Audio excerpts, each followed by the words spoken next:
కొడుకు కూతురు లేకపోతే శ్రాద్ధాన్ని ఎవరు చేయాలి? స్త్రీలు చేయవచ్చా?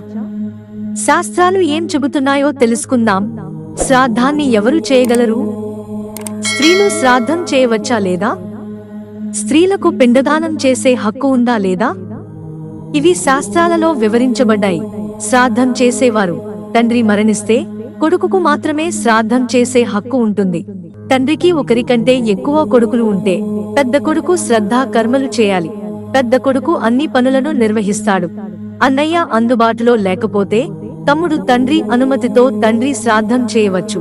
ఉమ్మడి కుటుంబంలో ఉంటే అన్నయ్య శ్రాద్ధం చేయాలి. సోదరులు విడిగా ఉంటే వారి తండ్రి శ్రాద్ధాన్ని విడివిడిగా చేయాలి. కొడుకు లేకపోతే శ్రాద్ధం చేసేవారు కుమారుడు లేకుంటే మనవడు, మునిమనవడు, భార్య, సోదరుడు, కూతురి కొడుకు, మేనల్లుడు, తండ్రి, తల్లి, కోడలు, సోదరి, మేనల్లుడు లేదా ఇతర కుటుంబ సభ్యులు శ్రాద్ధం చేయవచ్చు. విష్ణు పురాణం ప్రకారం అతని కుటుంబంలో లేదా సపిండలో జన్మించిన వ్యక్తి మాత్రమే శ్రద్ధా కర్మలు చేయగలడు.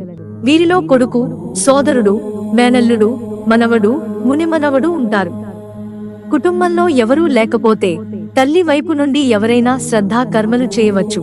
స్త్రీలు శ్రాద్ధం చేయగలరా? స్త్రీలకు కూడా శ్రాద్ధ కర్మలు చేసేందుకు హక్కు ఉంది. కానీ తండ్రి వైపు పురుషుడు లేనప్పుడు మాత్రమే. తండ్రి పిండదానం వంటి అన్ని ఆచారాలను కొడుకు చేయాలి.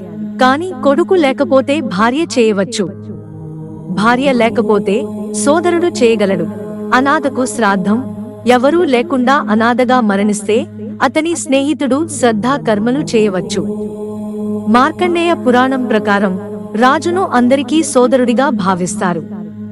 ఎవరూ లేకపోతే రాజు ఆ వ్యక్తి డబ్బును ఉపయోగించి అతని అంత్యక్రియలు నిర్వహించాలి. మిత్రులారా, ఛానల్ సబ్స్క్రైబ్ చేసుకోవడం మర్చిపోకండి. ధన్యవాదాలు.